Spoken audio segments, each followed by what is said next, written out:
નમસ્કાર દર્શક મિત્રો, હું છું રૂપલ વણીચિયા. સંપૂર્ણ ન્યૂઝમાં આપનું સ્વાગત છે.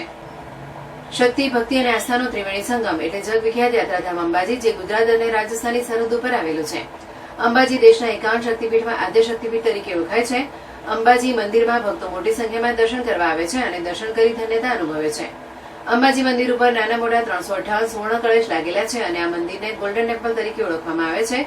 બનાસકાંઠા કલેક્ટર જે પણ હોય તે અંબાજી મંદિરના ચેરમેન ગણાતા હોય છે. ત્યારે તાજેતરમાં સરકાર દ્વારા બનાસકાંઠાના કલેક્ટર વરુણકુમારની દિલ્હી ખાતે કેન્દ્રીય મંત્રી પિયુષ ગોયલના ઓએસપી તરીકે બદલી કરાતા બનાસકાંઠા કલેક્ટર તરીકે અમદાવાદ મ્યુનિસિપલ કોર્પોરેશનના deputy commissioner Mihir Patel Banaskantha collector તરીકે નિમણૂક પામ્યા છે.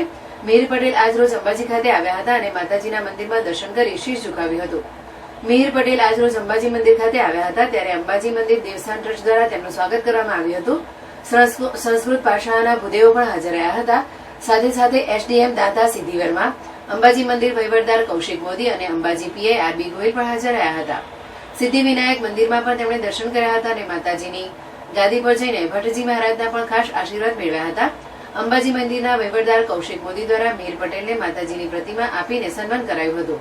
અંબાજીના મીડિયા મિત્રો દ્વારા પણ નવીન કલેક્ટરનું માતાજીની ચુંદડી આપીને સન્માન કરવામાં આવ્યું હતું અને માતાજીની છબી ભેટ સ્વરૂપે આપી સન્માન કરાયું હતું.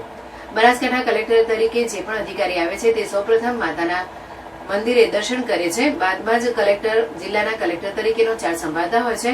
મિહિર પટેલ સીધા અમદાવાદથી અંબાજી મંદિર પહોંચ્યા હતા અને તેઓએ મીડિયા સાથેની વાતચીતમાં જણાવ્યું હતું કે માતાજીના મંદિરના દર્શન કર્યા બાદ કલેક્ટર તરીકેનો ચાર્જ સંભાળી રહ્યો છું. વધુમાં બનાસકાંઠા કલેક્ટરે જણાવ્યું હતું કે આવનાર ભાદરવી પૂનમ મહામેળાની પ્રાથમિક વિગતો મેળવી છે અને આ ભાદરવી પૂનમનો મહામેળો સુખ શાંતિ રીતે પરિપૂર્ણ થાય અને યાત્રાઓને કોઈ પણ અગવડ ન સર્જાય તે માટે જિલ્લા વહીવટીતંત્ર સંપૂર્ણ રીતે કટિબદ્ધ છે.